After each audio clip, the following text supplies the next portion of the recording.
नमस्कार दोस्तों, स्वागत है आप सभी का आपके अपने इस YouTube channel learn with DS sir पर। दोस्तों, आज हम एक बार फिर से रीजनिंग की एक बेहतरीन क्लास देखने वाले हैं। आज की हमारी क्लास साथियों उत्तर प्रदेश पुलिस भर्ती 2024 के लिए एक इम्पोर्टेंट क्लास साबित होगी। आज दोस्तों हम यूपी पुलिस के लिए रीजनिंग का प्रैक्टिस सेट नंबर 3 को कवर करेंगे। यह हमारा रीजनिंग का प्रैक्टिस सेट नंबर 3 रहेगा।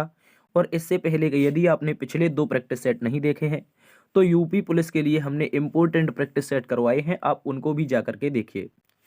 आज की इस क्लास में हम महत्वपूर्ण प्रश्नों के बारे में चर्चा करेंगे और रीजनिंग को बिल्कुल शॉर्ट ट्रिक से सॉल्व करने का प्रयास करेंगे ताकि आपका एग्जाम में ज़्यादा से ज़्यादा समय बच सके। देखो, तो बात करते हैं आज के कुछ क्वेश्चनों के बारे में। क्वेश्चन देखो, यहाँ पर क्वेश्चन नंबर 22 लिखा है, निम्नलिखित में से कितने त्रिभुज स्थित हैं।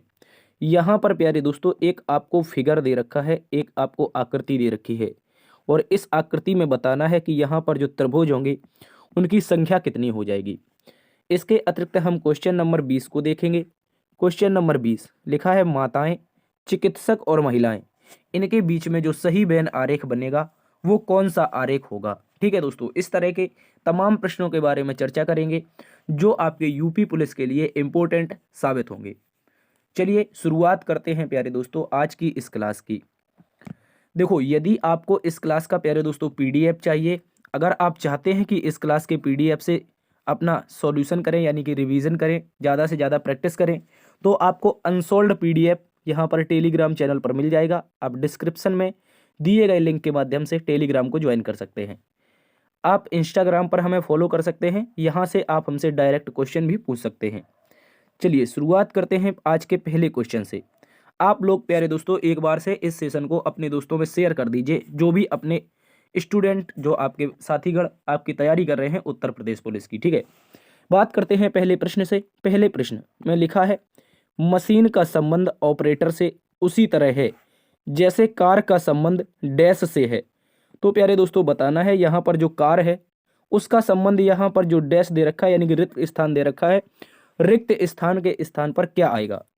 देखो प्यारे दोस्तों, अगर हम बात करते हैं यहाँ पर मशीन के बारे में, जो पहली लाइन में लिखा है मशीन का संबंध किससे है, सर ऑपरेटर से है। किससे है, ऑपरेटर से है। तो ऑपरेटर क्या होता है, देखो मशीन को चलाने वाला जो क्या होता है व्यक्ति होता है उसे ऑपरेटर कहा जाता है। उसी प्रकार कार को चलाने वाला व्यक्ति क्या होता है, आप कहेंगे सर ड्राइवर होता है, लेकिन ड्राइवर ऑप्शन में नहीं है, तो ड्राइवर को ही प्यारे दोस्तों चालक कहा जाता है। क्या कहा जाता है, चालक।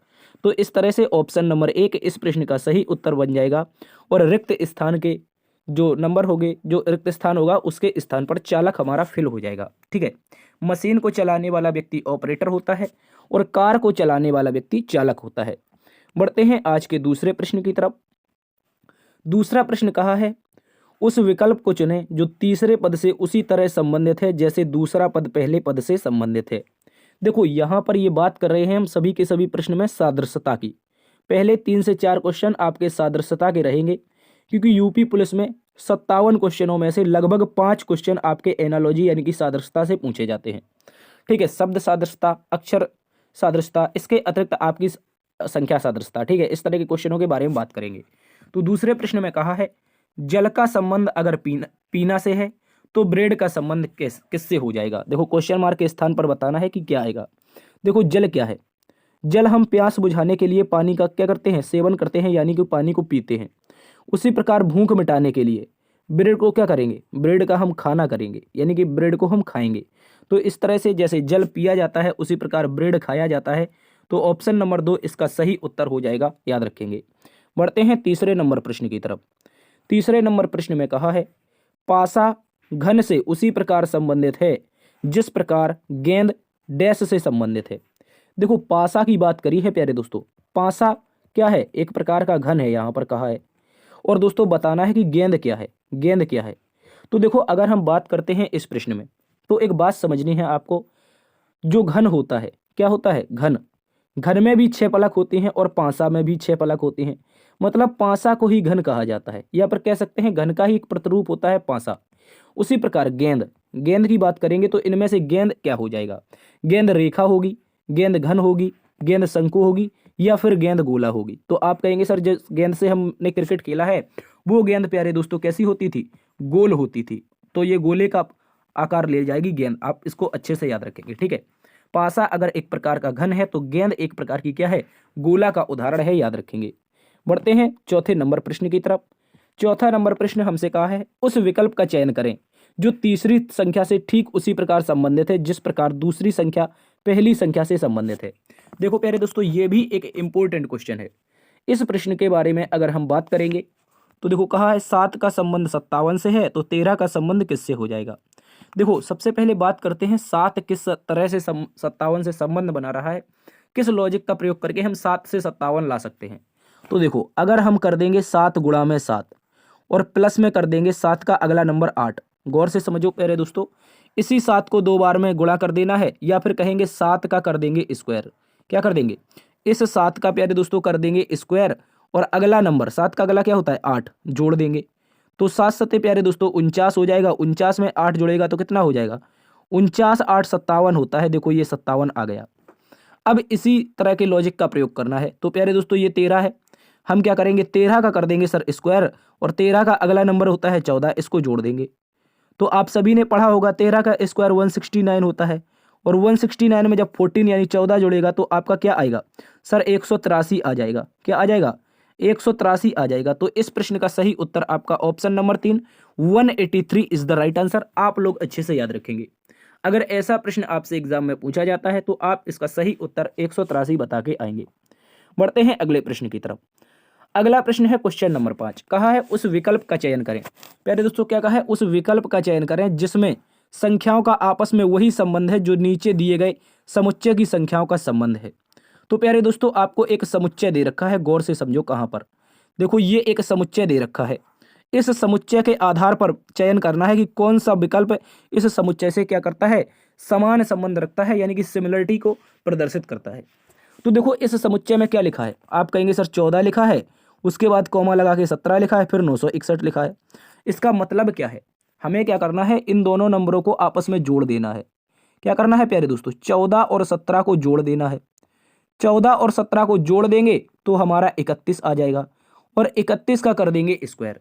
क्या कर देंगे दोस्तों, गौर से समझो, 14 17 को पहली दो संख्या को जोड़ देंगे, जो भी आएगा वो तीसरी संख्या का स्क्वायर हो जाएगा, याद रखेंगे। इनका योग करके क्या हो जा, आप याद रखेंगे इसका स्क्वायर कर देंगे तो हमारा 961 प्राप्त हो जाएगा, क्योंकि जो 31 होता है उसका स्क्वायर ही आपका क्या होता है 961 होता है। उसी प्रकार 11 और 12 जोड़ेंगे तो कितना होगा, 11 + 12 होता है 23। प्यारे दोस्तों 23 का अगर स्क्वायर करेंगे, देखो 23 का स्क्वायर 529 होता है, लेकिन यहाँ पर 729 दे रखा है। इसका मतलब जो ऑप्शन नंबर 1 है वो हमारा प्रश्न के अनुसार फॉलो नहीं कर रहा है, तो गलत हो गया। 14 और 15 जोड़ेंगे 29, ठीक है, 14 15 जोड़ेंगे प्यारे दोस्तों 29 और 29 का स्क्वायर करेंगे। अगर 29 का स्क्वायर करेंगे तो ये होता है 729, लेकिन यहाँ पर 743 दे रखा है। इसका मतलब ये भी लॉजिक गलत है। क्या है, ये भी लॉजिक गलत है। उसके बाद अब हम जोड़ेंगे 12 और 18, 12 + 18 जोड़ेंगे। जिस प्रकार हमने ऊपर की संख्याओं का क्रम देखा है तो 12 18 30 और 30 का स्क्वायर करेंगे आप लोग, कितना हो जाएगा 900 यानी कि 900 होता है। देखो यहाँ पर दिया नहीं गया है, इसका मतलब क्या है, हमारा जो ऑप्शन नंबर 3 है ये भी गलत है। अब बचा हमारे पास ऑप्शन नंबर 4, 13 और 19। प्यारे दोस्तों 13 19 को जोड़ेंगे, 9 3 12 यानी कि 22 और 10 32, क्या हो जाएगा प्यारे दोस्तों 32 हो जाएगा। और 32 का जब आप स्क्वायर करेंगे तो ये हो जाएगा 1024। क्या होगा 1024, 32 का स्क्वायर होता है। तो इस तरह से ये प्रश्न का सही उत्तर हो जाएगा, क्योंकि सेम सिमिलरिटी ऑप्शन नंबर 4 में दिखाई दे रही है जैसे कि प्रश्न संख्या समुच्चय में थी, ठीक है। बढ़ते हैं अगले प्रश्न की तरफ, क्वेश्चन नंबर 6। क्वेश्चन नंबर 6 में प्यारे दोस्तों कहा है एक महिला की उस ओर इशारा करते हुए रोहन ने कहा उसकी पुत्री का पुत्र मेरी पत्नी की पुत्री का भाई है। वह महिला रोहन से किस प्रकार संबंधित है।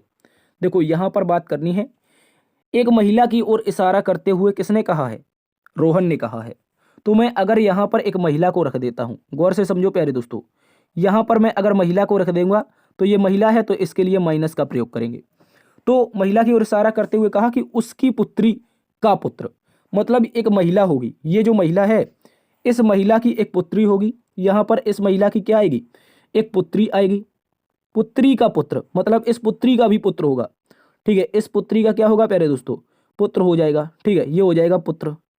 एक मिनट, यहाँ पर क्या बना देंगे, पुत्र बना देंगे। ठीक है, इस महिला की पुत्री का पुत्र क्या हो जाएगा, कह रहा है मेरी पत्नी की पुत्री का भाई है, मेरी पत्नी की पुत्री का भाई है। तो प्यारे दोस्तों अगर हम यहाँ पर एक लॉजिक लगा दें, गौर से समझना है, अगर मैं इस लड़की की शादी किससे करवा दूं, प्यारे दोस्तों रोहन से करवा दूं। गौर से समझो, मैं अगर इसकी शादी रोहन से करवा दूं, अगर मैं इसकी शादी रोहन से करवा दूंगा तो ये पत्नी हो जाएगी और ये पति हो जाएगा। ठीक है, अब देखो फिर से पढ़ो, यहाँ पर कहा है उसकी पुत्री का पुत्र, तो यहाँ पर बात हो चुकी है खत्म।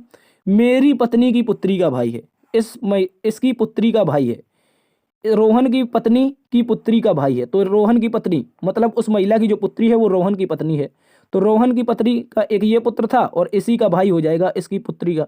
ठीक है, तो इस तरह से बनेगा। तो दोस्तों कहा है महिला रोहन से किस प्रकार संबंधित है, महिला कहाँ पर है, आप कहेंगे सर महिला ये रही महिला रोहन से, रोहन से मतलब से लगा है रोहन के साथ, तो रोहन क्या कहेगा, रोहन कहेगा मेरी पत्नी की माँ मेरी सास, मेरी पत्नी की जो माँ होगी वो मेरी सास हो जाएगी। तो इस तरह से इस प्रश्न का सही उत्तर ऑप्शन नंबर 2 होगा, इसको आप लोग अच्छे से याद रखेंगे। इंपॉर्टेंट क्वेश्चन है, बढ़ते हैं अगले प्रश्न की तरफ।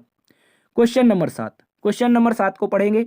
एक परिवार में 2 युगल हैं। प्यारे दोस्तों क्या कहा है, एक परिवार में 2 युगल हैं, कोमली के 2 बच्चे हैं, मधुरिमा ओम प्रकाश की पत्नी है जो कि मणि का भाई है।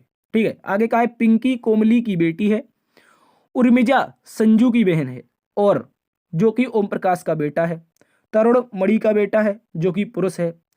तो मधुरिमा का कोमली से क्या संबंध है। तो दोस्तों इसको हम सबसे पहले पढ़ेंगे और इसको बनाएंगे, गौर से समझना है, इसको हम लोग बनाएंगे अच्छे से। ठीक है, यहाँ पर थोड़ा साइज में छोटा कर लेता हूँ। यहाँ पर लिखा है एक परिवार में 2 युगल हैं, मतलब 2 पति पत्नी है, कोमली के 2 बच्चे हैं।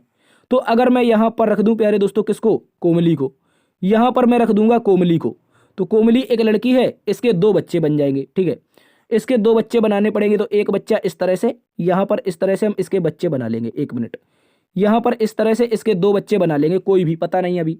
आगे का है मधुरिमा ओम प्रकाश की पत्नी है, तो मधुरिमा ओम प्रकाश की पत्नी है जो कि मणि का भाई है। ठीक है, कोमली से संबंधित कहीं पर बात दे रखी है, आप कहेंगे कोमली से संबंधित, यहाँ पर पिंकी कोमली की बेटी है, पिंकी जो है वो कोमली की बेटी है, देखो ये लाइन लिखी है।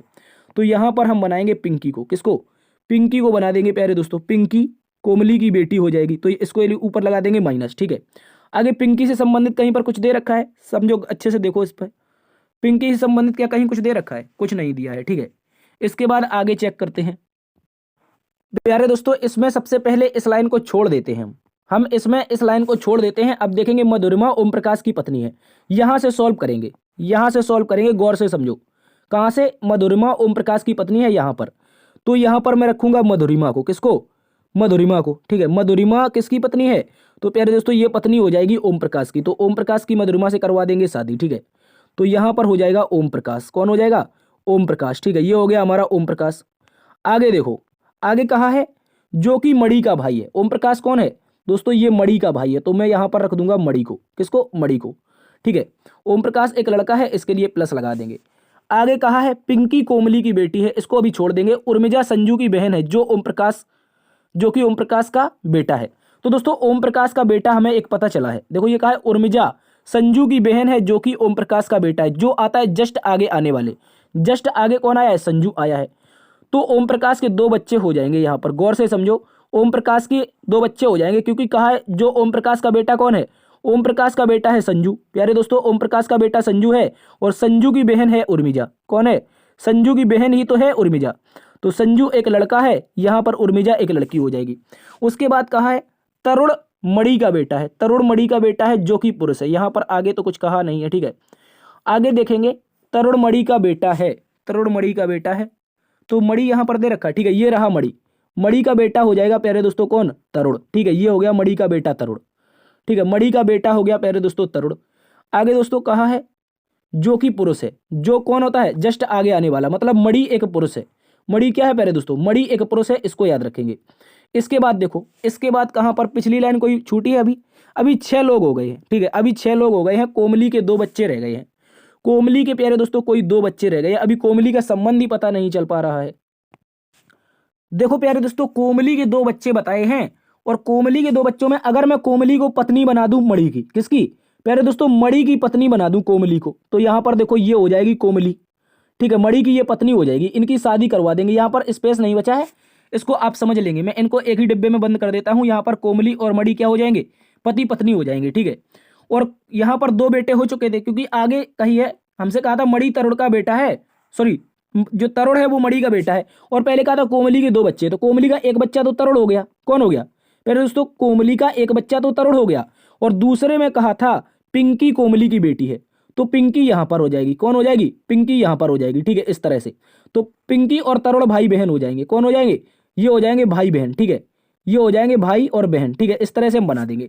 तो इस तरह का पूरा हमारा लॉजिक बन चुका है। आगे कहा है मधुरिमा कोमली से संबंधित है, मधुरिमा का कोमली से क्या संबंध है ये बताना है। तो कोमली कहां पर है, ये देखो मैंने यहां पर बनाई थी, गौर से समझो। एक बार मैं कलर चेंज कर लेता हूं, ये रही कोमली, ये मणि की पत्नी थी, गौर से समझो प्यारे दोस्तों, मणि की पत्नी थी कोमली, कोमली का सॉरी मधुरिमा का कोमली से किसके साथ लगा है, से लगा है कोमली के साथ। तो कोमली कहेगा ये मेरे या तो देवर जेठ होंगे, और ये मधुरिमा हो जाएगी ननद देवरानी या जेठानी, ठीक है। गौर से समझो, जब ओम प्रकाश और मणि भाई बहन हो सॉरी भाई भाई हो जाएंगे, तो इनकी पत्नियां आपस में क्या बनेंगी, देवरानी या जेठानी, ननद या भाभी, ठीक है। इस तरह से ऑप्शन नंबर 4 इसका सही उत्तर है। देखो मैं चाहूँ तो आपको एक बार फिर से बताकर बना सकता हूँ, ठीक है, एक बार फिर से बना सकता हूँ। यहाँ पर मधुरिमा को बना दूंगा ओम प्रकाश की पत्नी, ठीक है, ये हो गई ओम प्रकाश की पत्नी। और ओम प्रकाश के हमें दो बच्चे पता चले थे। ओम प्रकाश के दो बच्चे कौन कौन थे, एक बच्ची थी उर्मिजा, कौन थी, यू फॉर उर्मिजा, एक बच्ची थी किसकी, ओम प्रकाश की, और इसके साथ साथ संजू एक बच्चा था, ठीक है, इस तरह से।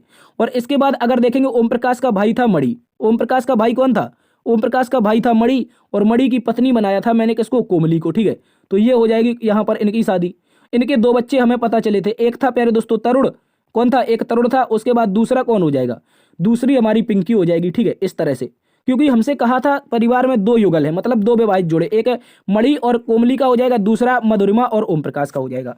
तो इस तरह के सारे लोग बन जाएंगे, इसका सही उत्तर देवरानी और जेठानी बनेगा, ठीक है। बढ़ते हैं अगले प्रश्न की तरफ। अगला प्रश्न है क्वेश्चन नंबर 8। क्वेश्चन नंबर 8 में कहा है निम्नलिखित समीकरण को संतुलित करने और स्टार चिन्हों के स्थान पर प्रतिस्थापित करने के लिए गणितीय चिन्हों का सही क्रम कौन सा होगा। तो दोस्तों हमें गणितीय चिन्हों का सही क्रम बताना है कि कौन सा हो जाएगा यहां पर, ठीक है। देखो अगर हम बात करते हैं इस प्रश्न में ऑप्शन नंबर 1 की, सबसे पहले यहां पर लिख लेते हैं 21, 21 के बाद 7, 7 के बाद 6, 6 के बाद 9, ठीक है, इस तरह से। तो अगर हम ऑप्शन नंबर 1 का प्रयोग करेंगे तो पहली बार में प्लस है, यहां पर डिवाइड है, और यहां पर बराबर है। तो बताओ एक बात बताओ, यहां पर क्या इसका 6 का भाग 7 में जा सकता है, 6 का भाग 7 में नहीं जाएगा, इसका मतलब है ऑप्शन नंबर 1 हमारा तो गलत हो गया, ठीक है। ऑप्शन नंबर 1 को बाद में चेक करेंगे। यहां पर देखो भाग पहले स्थान पर मतलब विकल्प नंबर 2, उसके बाद प्लस और बराबर, ठीक है, ये हो सकता है हमारा, ये हो सकता है प्यारे दोस्तों। 7 से काटेंगे, क्या करेंगे, 7 से हम काट देंगे, 7 तिया का 21, ठीक है, 3 और प्लस 6 बराबर में 9, देखो 9 बराबर 9 ऑप्शन नंबर 2 के अनुसार आ गया। तो प्यारे दोस्तों ऑप्शन नंबर 2 सही उत्तर हो जाएगा, याद रखेंगे। बढ़ते हैं अगले प्रश्न की तरफ। अगले प्रश्न में प्यारे दोस्तों हमसे कहा है 7 स्टार 7 140 है, 6 स्टार 1 70 है, 5 स्टार 3 80 है, तो 4 स्टार 4 क्या होगा, यानी क्वेश्चन मार्क का मान ज्ञात करें, यहां पर बताना है। देखो सबसे पहले लॉजिक की बात करेंगे, 7 स्टार 7 क्या लिखा गया है, अगर हम 7 स्टार 7 के स्थान पर क्या कर दें, इन दोनों को आपस में जोड़ दें, 7 प्लस 7 कर दें, स्टार के स्थान पर प्लस रख दें तो 14 हो जाएगा, गुणा 10 का कर देंगे तो क्या हो जाएगा, 140 हो जाएगा, ठीक है। गौर से समझना मेरी बात को, स्टार के स्थान पर मैं प्लस कर दूंगा और अपने मन से 10 का गुणा कर दूंगा, स्टार के स्थान पर प्लस कर दूंगा, अपने मन से 10 का गुणा कर दूंगा, तो यही लॉजिक बनेगा, गौर से समझो।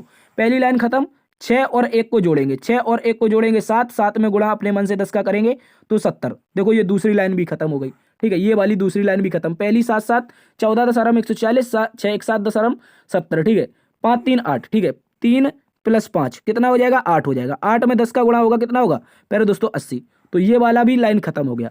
अब बताओ क्या करना है, अब हमें क्या करना है, 4 स्टार 4 मतलब 4 को 4 से जोड़ देना है और अपने मन से 10 का गुणा कर देना है, ठीक है, इस तरह से। तो 8 गुणा 10, 8 गुणा 10 कितना होगा प्यारे दोस्तों, 80 हो जाएगा। एक बार फिर से इस प्रश्न का सही उत्तर ऑप्शन नंबर 2 हो जाएगा, क्वेश्चन मार्क के स्थान पर 80 आएगा। आपको क्या करना है, स्टार के स्थान पर सब में प्लस रख देना है और अपने मन से 10 का गुणा कर देना है। क्या करना है, स्टार के स्थान पर प्लस, अपने मन से 10 का गुणा। बढ़ते हैं अगले प्रश्न की तरफ। अगला प्रश्न क्वेश्चन नंबर 10 का है, निम्नलिखित 4 शब्दों में से 3 शब्द एक निश्चित तरीके से एक जैसे हैं और एक अलग है, अलग शब्द को चुनिए। देखो कहा है कमीज, सैंडल, चप्पल और जूते, इनमें से बताओ विषम क्या होगा। देखो विषम तो देखते ही पता चल रहा है, इसका विषम उत्तर कमीज हो जाएगा। कमीज आपकी शरीर में पहनी जाती है, सैंडल, जूता और चप्पलें, ये तीनों की तीनों जो ऑप्शन है ये पैरों में पहने जाने वाले हैं, ठीक है। कहाँ पर, पैरों में पहने जाते हैं, जबकि ये शरीर में पहनी जाती है, ठीक है, याद रखेंगे। बढ़ते हैं क्वेश्चन नंबर 11 की तरफ। देखो दोस्तों क्वेश्चन नंबर 11, क्वेश्चन नंबर 11 में हमसे कहा है यदि 30 जुलाई 2015 को बृहस्पतिवार था तो 3 सितंबर 2016 को सप्ताह का कौन सा दिन होगा। अच्छा प्रश्न है, इसको आप लोग अच्छे से याद रखेंगे।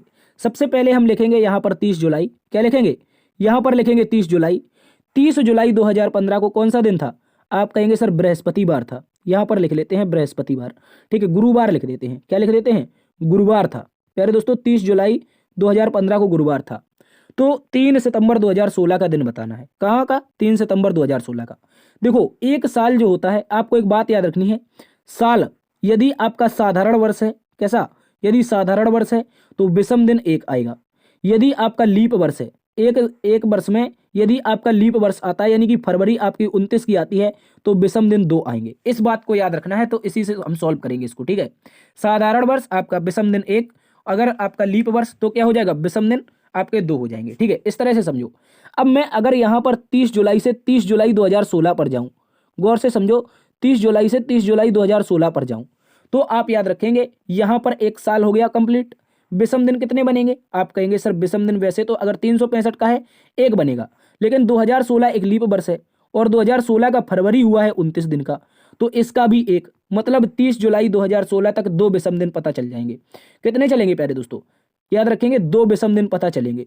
अब देखो हमें 30 जुलाई 2016 का दिन पता चल गया, तो कितना बचा, यहाँ पर गुरुवार में अगर 2 जोड़ देंगे तो आपका हो जाएगा प्यारे दोस्तों कौन, शुक्रवार और शनिवार, क्या हो जाएगा, गुरुवार में 2 जोड़ देंगे तो अब पता चल गया हमें 30 जुलाई 2016 का दिन।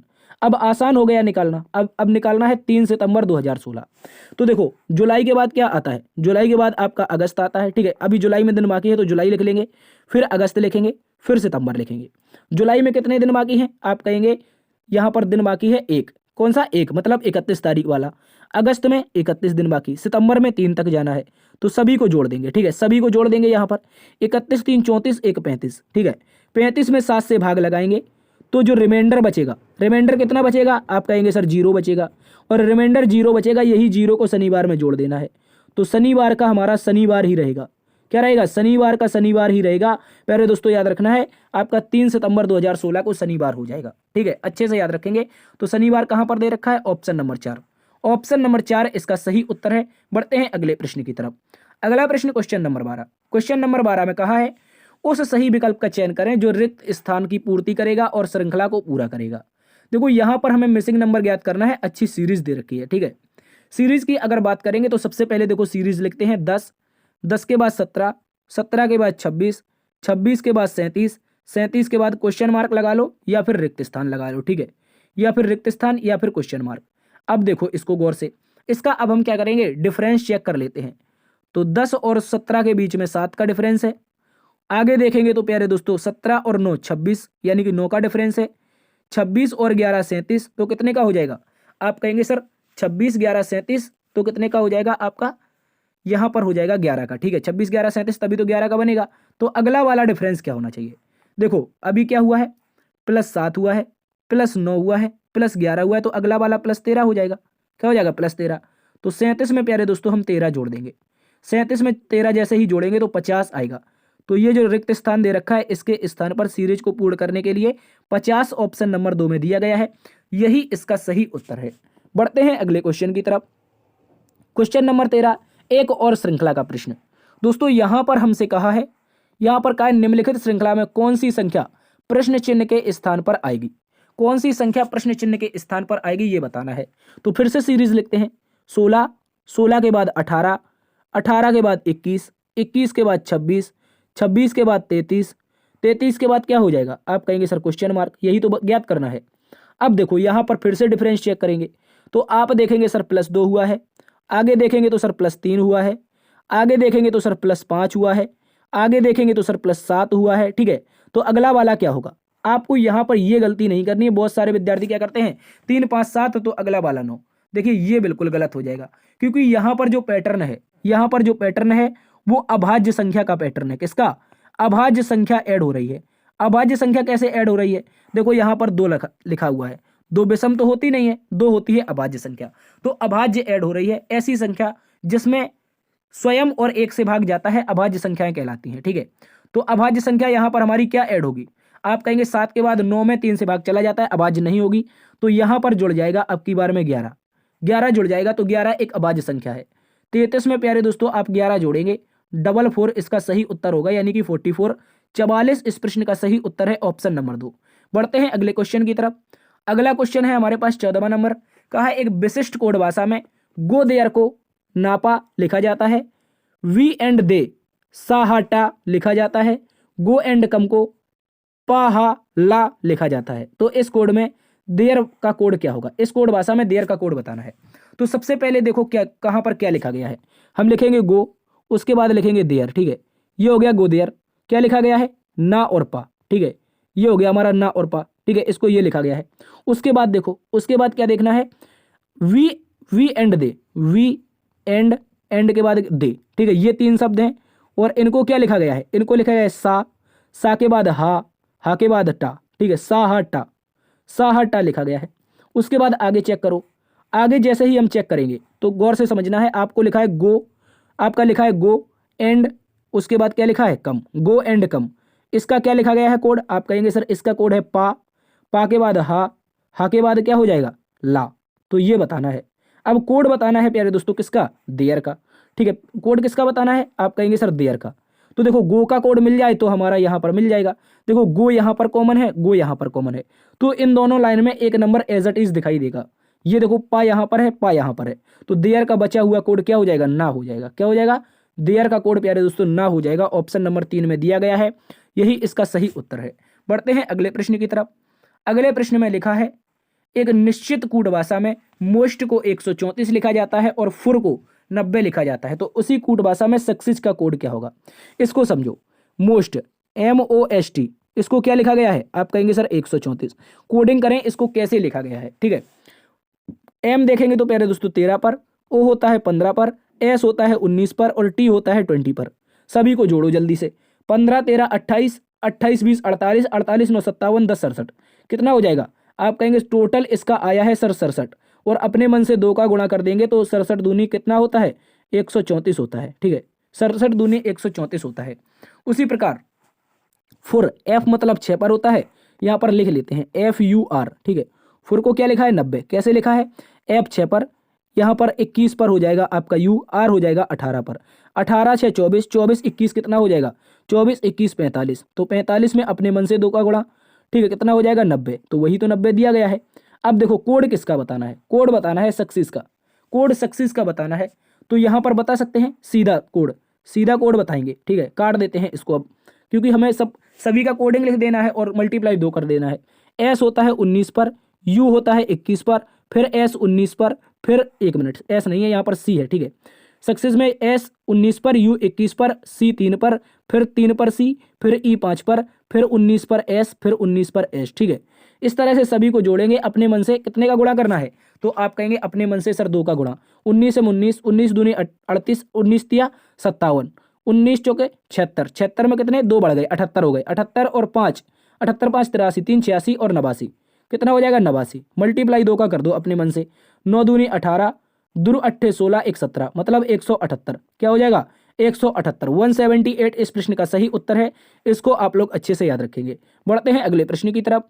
अगला प्रश्न कहा है, सभी पार्क स्कूल हैं, क्या कहा है दोस्तों, जितने भी पार्क हैं, जितने भी P4 पार्क हैं वो सारे के सारे क्या हैं S4 स्कूल हैं, सभी के सभी पार्क क्या हैं S4 स्कूल हैं। कहा है कोई भी स्कूल कॉलेज नहीं है, अब यहां पर लड़ाई करवाओ जल्दी से स्कूल की कॉलेज से, कोई भी हमारा स्कूल C4 कॉलेज नहीं है, ठीक है, इस तरह से बनाना है, यहां पर हो जाएगा कॉलेज, ये हो जाएगा स्कूल, ये हो जाएगा पार्क। देखो अब निष्कर्ष पढ़ते हैं, अब निष्कर्ष पढ़ते हैं प्यारे दोस्तों। निष्कर्ष नंबर 1, कोई भी कॉलेज स्कूल नहीं है, कोई भी कॉलेज स्कूल नहीं है। देखो यहां पर कहा था कोई भी स्कूल कॉलेज नहीं है, तो कोई भी स्कूल कॉलेज नहीं बनेंगे, मतलब ये वाला हमारा सही हो जाएगा, ठीक है, वही तो कथन के अनुसार ही तो कहा है। पहले कहा था कोई भी स्कूल कॉलेज नहीं है, मतलब कोई भी स्कूल का पार्ट कॉलेज में नहीं जा रहा था, तो अब कॉलेज का स्कूल में कैसे जा सकता है जब इसकी लड़ाई है कथन में, तो निष्कर्ष में भी इसकी लड़ाई हो जाएगी, ठीक है। इस तरह से हमारा जो सही उत्तर बनेगा निष्कर्ष नंबर 1 सत्य है। आगे लिखा है कुछ स्कूल पार्क हैं, कुछ स्कूल क्या है प्यारे दोस्तों पार्क, बाहर से अंदर की ओर जा रहा है और कुछ पार्ट पूछ रहा है, मतलब स्कूल का अगर इतना बड़ा पार्ट है उसके अंदर कुछ इतना इतना सा पार्ट आपका पार्क का निकाल के रख देंगे, कोई दिक्कत है, कोई दिक्कत नहीं है, तो कुछ स्कूल आपके पार्क हो जाएंगे, ये भी सही है। आगे का है कोई भी पार्क कॉलेज नहीं है, कोई भी पार्क क्या नहीं है, कॉलेज नहीं है। तो इसको भी अच्छे से समझो। देखो ये रहा पार्क, ये रहा कॉलेज। देखो कॉलेज की लड़ाई है स्कूल से, मैं बात करूं अगर आपकी कॉलेज की लड़ाई है स्कूल से, और कॉलेज अगर पार्क से मिलने जाएगा तो स्कूल से होकर के जाएगा, तो स्कूल कभी निकलने ही नहीं देगा इसको। मतलब क्या है, कोई भी जो कॉलेज होगा वो पार्क नहीं होगा, मतलब कोई भी पार्क आपका कॉलेज नहीं होगा, इसको याद रखेंगे। तो ये वाला भी सत्य है। तो इस स्थिति में हम कहेंगे सर तीनों निष्कर्ष अनुसरण करते हैं, बोथ कंक्लूजन आर राइट, सभी निष्कर्ष अनुसरण करते हैं। बढ़ते हैं अगले प्रश्न की तरफ। क्वेश्चन नंबर 17 कहा है दोस्तों, एक कक्षा में सभी 32 विद्यार्थियों के एक पंक्ति में उत्तर की ओर अभिमुख होकर खड़े हैं। 32 विद्यार्थियों की एक पंक्ति है, उसमें उत्तर की ओर अभिमुख होकर लोग खड़े हैं। आकाश दाएं छोर से प्यारे दोस्तों 12वें स्थान पर है, जबकि प्रिया बाएं छोर से 18वें स्थान पर है। आकाश और प्रिया के बीच में कितने बच्चे हैं ये बताना है। बता सकते हैं। देखो मैं अगर सबसे पहले एक पंक्ति को बनाऊंगा तो यहाँ पर आपकी इस तरह से एक पंक्ति होगी, यहाँ पर कुछ लोग होंगे जो उत्तर की ओर इस तरह से मुख करके खड़े हैं। कितने लोग हैं, आप कहेंगे सर 32 लोग हैं, ठीक है। यहाँ पर कितने लोग हैं, टोटल जो लोगों की संख्या आएगी वो 32 आएगी, ठीक है। इसको आपको समझना है। अब कहा है दाएं छोर से आकाश 12वें स्थान पर है। देखो मुख किस किस दिशा में है प्यारे दोस्तों, याद रखेंगे मुख उत्तर दिशा में है, तो हमारा दायां बनेगा ये वाला। कौन सा, दायां ये बनेगा और बायां ये बनेगा। तो दाएं छोर से कौन बताया गया है, आप कहेंगे सर दाएं छोर से हमें बताया गया है आकाश। आकाश जो है वो दाएं छोर से कौन से स्थान पर है, सर A4 आकाश हो जाएगा दाएं छोर से 12वें स्थान पर, ठीक है। इस तरह से आगे देखेंगे, आगे कहा है प्रिया बाएं छोर से 18वें पर है। तो प्रिया नाम की जो लड़की है इसको हम यहां पर बनाएंगे, ठीक है। प्रिया को हम यहां पर बनाएंगे इस तरह से। प्रिया नाम की लड़की बाएं छोर से कौन से नंबर पर है, 18 पर। P4 प्रिया है। तो इनके बीच में कितने बच्चे होंगे, देखो अगर मैं बात करूं यहां पर इस प्रश्न की, तो यहां पर आकाश को हटा देंगे और प्रिया को हटा देंगे, ठीक है। तो 18 12 30 कितने हट जाएंगे, 30 हट जाएंगे प्यारे दोस्तों। तो बीच में कितने आएंगे, 18 12 30 हो जाएंगे, तो 1 2 मतलब 2 बच्चे बीच में हैं। तो 2 इस प्रश्न का सही उत्तर है, इसको आप लोग अच्छे से याद रखेंगे, ठीक है। 2 इस प्रश्न का सही उत्तर है, याद रखना है। बढ़ते हैं अगले प्रश्न की तरफ। अगला प्रश्न है हमारे पास क्वेश्चन नंबर 18, निम्नलिखित शब्दों का एक तार्किक अर्थपूर्ण क्रम व्यवस्थित करें। लिखा है पत्र, उपग्रह, टेलीफोन और स्मार्टफोन। इनमें बताइए सबसे पहले इसका सही उत्तर क्या बनेगा। अगर हम बात करेंगे प्यारे दोस्तों इसमें तार्किक एवं अर्थपूर्ण शब्दों के बारे में, तो एक बात याद रखनी है, अगर हम सबसे पुराने से सबसे नए की ओर चलें तो सबसे पहले स्थान पर आपका पत्र आएगा। प्राचीन काल में जो बात करने का साधन था, या कह सकते हैं जो सूचना का साधन था, वो क्या था, आपका पत्र था। मतलब पत्र एक स्थान से दूसरे स्थान पर भेजे जाते थे। उसके बाद क्या आया, उसके बाद सर आया है टेलीफोन, मतलब तीसरा वाला दूसरे नंबर पर। तो टेलीफोन यहाँ पर रख देंगे, कौन हो जाएगा, टेलीफोन हो जाएगा, ठीक है। पहले के बाद तीसरा आना चाहिए, देखो एक ही ऑप्शन है, पहले के बाद तीसरा आ रहा है, तो इस तरह से यह इसका सही उत्तर हो जाएगा। उसके बाद टेलीफोन आए, उसके बाद अब हमारे पास चल रहे हैं स्मार्टफोन। क्या चल रहे हैं, तो चौथा वाला यहाँ पर आ जाएगा स्मार्टफोन। क्या आ जाएगा, स्मार्टफोन हो जाएंगे, ठीक है। स्मार्टफोन के बाद अब क्या आते हैं, अब आने लगेंगे भविष्य में सैटेलाइट फोन। क्या आ जाएंगे, सैटेलाइट फोन यानी कि उपग्रह, ठीक है। इस तरह से आप लोग अच्छे से याद रखेंगे, तो उपग्रह यहाँ पर रख देंगे, ठीक है। अब उपग्रह क्या हो गए, हमारे सूचना के साधन हो गए हैं, जिससे हम टीवी वगैरह देखते हैं, ठीक है। वो सैटेलाइट तो ही भेजे जाते हैं, ठीक, उसी से टीवी देखते हैं। तो इस तरह से हमारा ऑप्शन नंबर 3 सही उत्तर है। बढ़ते हैं अगले प्रश्न की तरफ। अगला प्रश्न क्वेश्चन नंबर हमारे पास है 19। क्वेश्चन नंबर 19 में हमसे कहा है एक ही पासे की दो अलग अलग स्थितियां दिखाई गई हैं, जिनके 6 फलक 1 से 6 तक संख्यांकित हैं, यानी कि 1 से 6 तक की संख्या को दर्शाया गया है। आगे का है 5 और 1 के विपरीत है। 5 जो है वो 1 के विपरीत है। 5 और 1 के विपरीत फलकों का योग कितना होगा, सॉरी यहां पर पूछा है 5 और 1 के विपरीत के जो फलक होंगे उनके बीच का योग क्या होगा, ठीक है। उनके बीच का योग बताना है, इसको समझेंगे आप लोग, ठीक है। अच्छा क्वेश्चन है, बहुत इंपॉर्टेंट क्वेश्चन, इसको मोस्ट इंपॉर्टेंट लगाओ, ठीक है। 5 और 1 के जो विपरीत फलक होंगे उनके बीच का योग क्या होगा ये बताना है। देखो अगर बात करें इस प्रश्न में, तो विपरीत कैसे निकालते थे, सबसे पहले देखते थे अगर दो सतह समान है तो तीसरी वाली सतह ऑटोमेटिक एक दूसरे की क्या हो जाएगी, अपोजिट हो जाएगी। तो दो सतह यहां पर देखो समान आ गई 5 और 1, तो 3 के अपोजिट क्या हो जाएगा सर, 4 हो जाएगा, ठीक है। 3 के अपोजिट 4 हो जाएगा। अब 5 और 1 के अपोजिट क्या आ सकता है, 5 और 1 के अपोजिट क्या आ सकता है ये बताओ, ठीक है। संभावना है 5 के अपोजिट 6 आ जाए या फिर 2 आ जाए, ठीक है। उसी प्रकार संभावना है कि 1 के अपोजिट 2 आ जाए या फिर 6 आ जाए। लेकिन पूछा क्या है, 5 और 1 के विपरीत फलकों की संख्याओं का योग कितना है। देखो यहां पर अगर आप इसका योग करेंगे तो 8 आएगा और इसका योग करेंगे तो भी 8 आएगा। मतलब क्या है, इनके संख्याओं का योग होगा, जो 5 और 1 के विपरीत फलकों की संख्याओं का योग, वो प्यारे दोस्तों 8 हो जाएगा। ये एक इंपॉर्टेंट क्वेश्चन है, आपसे पूछा गया था एग्जाम में। बढ़ते हैं अगले प्रश्न की तरफ। क्वेश्चन नंबर 20 कहा है माताएं चिकित्सक और महिलाएं। माताएं चिकित्सक और महिलाओं में बताना है सही बेन आरेख क्या होगा। देखो दोस्तों, ये भी एक इंपॉर्टेंट क्वेश्चन है और यूपी पुलिस में पूछा गया क्वेश्चन है, ठीक है। बात करते हैं इस प्रश्न की। तो देखो कहा है माताएं, महिलाएं और चिकित्सक। देखो जो माता होती है, क्या वो महिला होती है? गौर से एक दिमाग लगाओ छोटी सी बात में। जो माताएं होती हैं वो हमारी, वो क्या महिलाएं होती हैं? बिल्कुल होती हैं। महिला ही तो मां बन सकती है। तो माताएं किसके अंतर्गत आएंगी? सर महिलाओं के अंतर्गत आएंगी। तो यहां पर लिखेंगे हम माता। क्या लिखेंगे प्यारे दोस्तों? यहां पर लिखेंगे माता। और ये किसके अंतर्गत आएंगी? ये आएंगी महिलाओं के अंतर्गत। तो यहां पर हम लिख देंगे महिलाएं, ठीक है, इस तरह से। अब देखो 2 लाइनें खत्म, अब बचा चिकित्सक। आपने देखा होगा बहुत सारी माताएं, यानी कहने का मतलब है आप अगर सरकारी अस्पताल गए होंगे तो वहां पर आपको कई ऐसी नर्सें या डॉक्टर्स मिले होंगे जिनकी शादी हो चुकी है और उनके बच्चे हैं। मतलब माताएं आपकी डॉक्टर बन सकती हैं, यानी कि चिकित्सक बन सकती हैं। गौर से समझो, जो माताएं होंगी वो हमारी क्या बन सकती हैं? चिकित्सक बन सकती हैं। उसके अतिरिक्त जो माताएं नहीं होंगी महिला, वो भी चिकित्सक होती हैं, ठीक है। जैसे जो बच्चियां होती हैं वहां पर तैयारी कर रही होती है, वो प्रैक्टिस करने के लिए चली जाती हैं अस्पताल में, चिकित्सक का कार्य करती हैं। तो देखो माताओं का इतना इतना सा पार्ट चिकित्सक होगा और महिलाओं का इतना इतना सा पार्ट चिकित्सक होगा। महिलाओं के अंतर्गत माताएं आती हैं, इस बात को याद रखना है। और ऐसी जो आरेख की आकृति दिखाई दे रही है वो as it is option number 4 में दिखाई दे रही है। ऑप्शन नंबर 1 मिलान नहीं खाता है, ना तो 2 और ना ही 3। ऑप्शन नंबर 4 सही उत्तर है, याद रखेंगे। बढ़ते हैं आज के अगले प्रश्न की तरफ। अगला प्रश्न क्वेश्चन नंबर 21। क्वेश्चन नंबर 21 भी प्यारे दोस्तों इंपॉर्टेंट क्वेश्चन है। इसमें हमसे कहा है 1 से 7 तक की अंकित क्षेत्र, 1 से 7 तक अंकित क्षेत्रों में से कौन सा स्थान ऐसे शहरी शिक्षित लोगों को दर्शाता है जो परिश्रमी नहीं है। प्यारे दोस्तों बात याद रखनी है एक आपको, ऐसे व्यक्ति पता करने हैं हमें, ऐसे शहरी शिक्षित लोग ज्ञात करने हैं जो परिश्रमी नहीं है। परिश्रमी ना होने का मतलब क्या है? ये आपके एक स्क्वायर में नहीं आने चाहिए। ये किस में नहीं आने चाहिए? स्क्वायर में नहीं आने चाहिए। तो स्क्वायर देखो ये दे रखा है, स्क्वायर के अंतर्गत जो भी नंबर आ रहे हैं उनको पहले ही काट दो। बेन आरेख सॉल्व करने का सही तरीका है, अगर जो नहीं पूछा है हमसे, जैसे परिश्रमी नहीं पूछा है, तो परिश्रमी में क्या आ रहा है? आपका स्क्वायर आ रहा है, यानी कि वर्ग आ रहा है। तो वर्ग के अंतर्गत जो भी नंबर आ रहे हैं सभी के सभी काट दो। देखो 2 आ रहा है, काट दो। 3 आ रहा है, काट दो। यहाँ पर 5 आ रहा है, काट दो। 4 आ रहा है, काट दो। अब देखो पूछा है शहरी भी हो शिक्षित भी हो, क्या होना चाहिए? ट्राइंगल में भी आने चाहिए और सर्कल में भी आने चाहिए। तो गौर से देखो ये पार्ट आ रहा है, कौन वाला? मैं यहाँ पर अगर ग्रीन पेन से लूंगा तो यहाँ पर देखो ये पार्ट किसको दर्शा रहा है? 1I और 5 को, मतलब यहाँ पर इसको लिखा जाता है 4। रोमन नंबर में ये क्या है? 4। तो इस तरह की जो संख्या होगी वो आपकी शहरी शिक्षित लोगों को दर्शाएगी, शहरी शिक्षित लोगों को दर्शाएगी। तो ऑप्शन नंबर 3 इसका सही उत्तर होगा। शहरी में भी है, शिक्षित में भी है, तो क्या हो जाएगा हमारा? 4 सही हो जाएगा। बढ़ते हैं अगले प्रश्न की तरफ। अगला प्रश्न एक इंपॉर्टेंट क्वेश्चन, ये भी एक एमसीक्यू क्वेश्चन है, यूपी पुलिस में पूछा गया था। कह रहा है दी गई आकृति में कितने त्रिभुज स्थित हैं?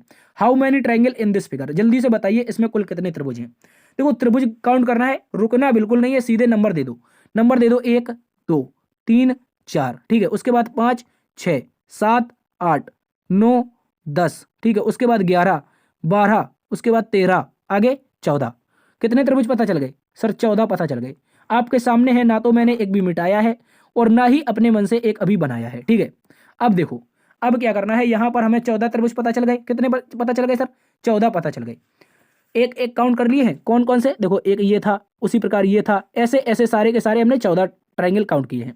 उसके बाद अब क्या करना है, अब और त्रिभुज यहां पर स्थित है वो भी ज्ञात करने हैं, ठीक है। अभी आपके यहां पर और त्रिभुज स्थित हैं वो भी हमें ज्ञात करने हैं। कैसे? देखो इस कॉर्नर से पकड़ेंगे, इस कॉर्नर से आएंगे बिल्कुल नीचे तक। कहां तक? बिल्कुल नीचे तक आएंगे और इधर तक जाएंगे, ठीक है, यहां तक। यहां से फिर ऊपर चलेंगे जाएंगे। तो देखो ये एक त्रिभुज मिल गया, जल्दी से +1 लिख दो, ठीक है, जल्दी से +1 लिख दो, 1 मिनट, ठीक है, जल्दी से यहाँ पर +1 लिख दो। उसके बाद फिर अब इस कॉर्नर से पकड़ेंगे, तो इस कॉर्नर से देखो ये वाला फिर यहाँ तक जाएंगे और ये हो जाएगा, ठीक है। इस तरह से ये वाला भी हो जाएगा। तो ये एक और जल्दी से +1 लिख दो, ठीक है, इस तरह से ये हमारा यहाँ पर एक और +1 हो गया। उसके बाद प्यारे दोस्तों अब हम ग्रीन कलर लेते हैं और आपको समझना है, यहाँ पर आपके कोई ट्रायंगल आगे बड़े पता नहीं चलेंगे क्योंकि आकृति पूरी नहीं हो रही है। और आप देखेंगे ये वाला, तो ये हम काउंट कर चुके हैं 1 नंबर में, ठीक है, इस तरह से। अब देखो अब नीचे के कॉर्नर पकड़ो, नीचे के कॉर्नर पकड़ोगे और ये वाला आधार मानोगे, ये आधार मानोगे और नीचे के कॉर्नर पकड़ोगे तो ये एक ट्रायंगल मिलेगा, ठीक है, ये वाला एक ट्रायंगल मिलेगा, फिर से +1 फुर्ती में कर दो। ठीक है, मतलब जल्दी से एक और +1 कर दो। उसके बाद एक और कलर लेते हैं, इस कॉर्नर पर पकड़ते हैं। इस कॉर्नर पर पकड़ेंगे तो ये वाला आधार लेंगे। ठीक है, ये वाला आधार लेंगे तो आपका 7 8 नंबर कौन सा है, 7 8 9 13 से मिलकर एक बनेगा। तो ये वाला एक यहाँ पर हो जाएगा। जल्दी से एक और +1 कर देते हैं। उसके बाद फिर से ग्रीन सर्कल, फिर से ग्रीन सर्कल, इस कॉर्नर को पकड़ेंगे। 12 9 10 11, 12 9 10 11, यहाँ से एक और ट्रायंगल पता चलेगा। 12 9 10 11 से एक और ट्रायंगल पता चलेगा, तो यहाँ पर फिर से +1 कर देंगे। अब इसके अतिरिक्त और भी त्रिभुज हैं क्या, जल्दी से बताइए कमेंट बॉक्स में। देखो हम इनको तब तक काउंट कर लेते हैं, 1 2 3 4 5, तो 14 और प्लस में 5, 14 और प्लस में 5 कितना हो जाएगा प्यारे दोस्तों, 19 हो जाएगा। देखो ऑप्शन में भी हाईएस्ट नंबर 19 ही दे रखा है। तो इस तरह से इस आकृति में टोटल जो त्रिभुज आएंगे वो 19 आ जाएंगे, याद रखेंगे। बढ़ते हैं अगले प्रश्न की तरफ, अच्छे से याद रखना है। अगला प्रश्न है क्वेश्चन नंबर 23। क्वेश्चन नंबर 23 में कहा है निम्नलिखित में से लुप्त पद ज्ञात करो। यहां पर मिसिंग नंबर ज्ञात करना है प्यारे दोस्तों। क्या करना है, मिसिंग नंबर ज्ञात करना है। बहुत इंपॉर्टेंट क्वेश्चन है, इसको याद रखेंगे। ठीक है, इसको आप लोग अच्छे से याद रखेंगे। देखो मिसिंग नंबर कैसे ज्ञात करेंगे, यहां पर आपको एरो का शेप देखना है। गौर से समझो, मैं इस एरो की बात कर रहा हूं, इस कॉर्नर पर है। उसके बाद ये एरो इस कॉर्नर पर पहुंच गया है। उसके बाद अब ये जो एरो है वो इस कॉर्नर पर पहुंच गया है।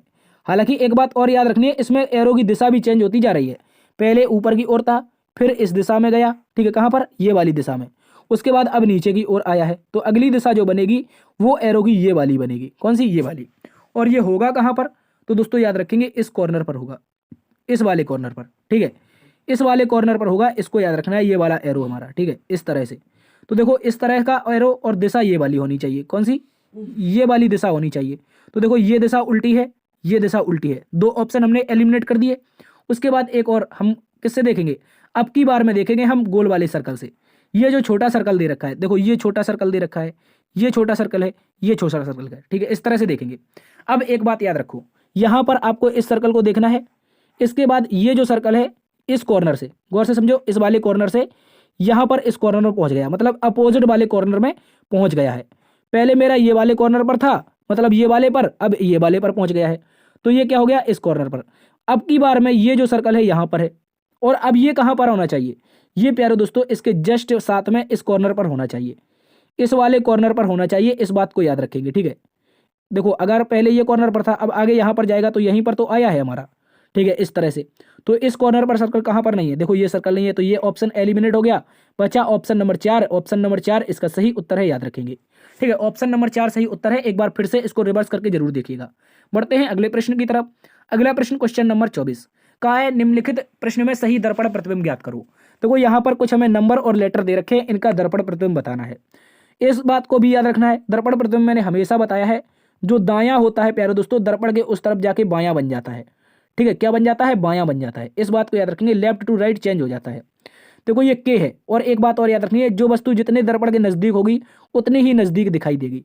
तो ये के कुछ इस तरह से दिखाई देगा। गौर से समझो प्यारे दोस्तों, ये के कुछ इस तरह से दिखाई देगा। ठीक है, कैपिटल के है यहाँ पर, तो ये के हमारा ऐसा दिखाई देगा। देखो यहाँ पर के नहीं है, यहाँ पर भी के नहीं है, तो ये दो गलत हो गए।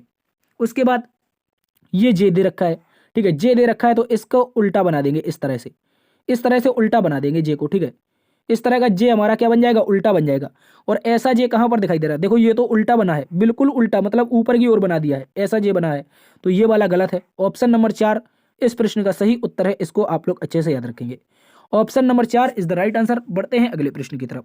क्वेश्चन नंबर 25 कहा है निम्नलिखित प्रश्न में सही जल प्रतिबिंब ज्ञात कीजिए। निम्नलिखित प्रश्न में सही जल प्रतिबिंब बताना है। तो जल प्रतिबिंब क्या होता है, यहां पर आपका या तो क्षैतिज दर्पण प्रतिबिंब पूछ लिया जाता है, या फिर प्यारे दोस्तों जल प्रतिबिंब पूछ लिया जाता है। तो इस वस्तु को यहां पर बनाना है। ठीक है, अब देखो इसका जो जल प्रतिबिंब बनेगा, अगर मैं यहां पर जल रख देता हूं, क्योंकि जल तो हमेशा नीचे ही रहता है, तो यहां पर आपका ये जल हो जाएगा। ठीक है, यहां पर आपका क्या हो जाएगा, यहाँ पर ये आपका जल हो जाएगा। ठीक है, इसका जल प्रतिबिंब जब देखेंगे तो ये वाला जो कॉर्नर है ये उठकर इसका नीचे दूर की तरफ चला जाएगा, क्योंकि जल प्रतिबिंब में ये दूर की तरफ है, तो यहाँ पर नीचे जाकर के दूर जाएगा। इसका मतलब है ये हमारा इस तरह का दिखाई देना चाहिए कॉर्नर। ठीक है, इस तरह का दिखाई देना चाहिए। उसके बाद यहाँ पर ऐसा ऐसा, और बीच में हमारा एक छोटू सा सर्कल। ठीक है, इस तरह का बनना चाहिए। देखो ये बना है, ऑप्शन नंबर 2 में ही बना है, केवल ऑप्शन नंबर 2 में ही ये कॉर्नर नीचे की ओर आया है, बाकी कॉर्नर ऊपर है, तो ये गलत हो गया। उसके बाद ये कॉर्नर लेफ्ट में है, तो ये गलत हो गया। उसके बाद ये कॉर्नर राइट में है, तो ये गलत हो गया। अब हमारा सही उत्तर कौन है, ऑप्शन नंबर 2 है। एक ही कॉर्नर से पता चल गया। ठीक है, बढ़ते हैं आज के अगले प्रश्न की तरफ। अगला प्रश्न है क्वेश्चन नंबर 26। कहा है क्या हमारे देश में सैन्य सेवाएं अनिवार्य कर देनी चाहिए। देखो यूपी पुलिस है कथन निष्कर्ष कथन तर्क कथन अवधारणाएं बहुत ज्यादा पूछता है। तो अब ये कथन तर्क का क्वेश्चन है, आपको याद रखना है कथन को पढ़कर ही समझकर ही तर्क देना है। कथन कहा है क्या हमारे देश में सैन्य सेवा अनिवार्य कर देनी चाहिए, यानी कि आपको सेना में जाना अनिवार्य कर देना चाहिए। कथन को समझना है, अपने आपके जज्बातों में पागल नहीं हो जाना है। ठीक है, हमें पता है हर बच्चा सेना में जाना चाहता है, लेकिन अगर प्रश्न गलत कर दोगे तो सेना में जाने का रास्ता ही बंद हो जाएगा। ठीक है, ये सेना की तैयारी के लिए ही कर रहे हैं। तो कथन कहा है क्या हमारे देश में सैन्य सेवा अनिवार्य होनी चाहिए। आप कहेंगे निष्कर्ष देखते हैं। पहला निष्कर्ष का है नहीं, यह अहिंसा की नीति के खिलाफ है। प्यारे दोस्तों एक बात बताओ, कभी देखा है आपने जो सेना होती है वो देश में अहिंसा की नीति के खिलाफ काम करती है।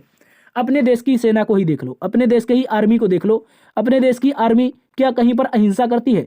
अहिंसा तब करेगी जब उसके साथ उसके देश के साथ कोई अहिंसा करेगा।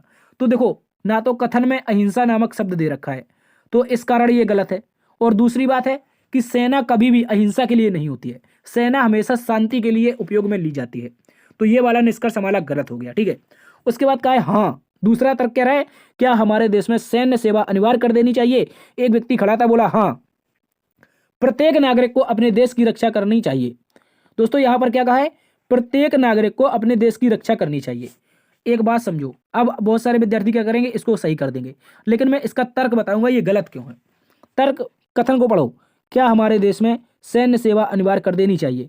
यहां पर कहीं कहा है प्रत्येक नागरिक को देश की रक्षा करनी चाहिए, कहीं कथन में लिखा है प्रत्येक नागरिक नाम का कहीं पर कोई शब्द आया है। आप कहेंगे नहीं आया है। कथन से हटकर के कोई शब्द आता है वो गलत माना जाता है। जैसे अहिंसा कथन में नहीं था, गलत था। नागरिक कथन में नहीं है, गलत है। देश की रक्षा गलत है। ठीक है, ये इस तरह के शब्द नहीं है। तो अब इस स्थिति में हम कहेंगे बोथ आर रॉन्ग। क्या कहेंगे, बोथ आर रॉन्ग, मतलब बोथ कंक्लूजन आर क्रॉस्ड, मतलब गलत है।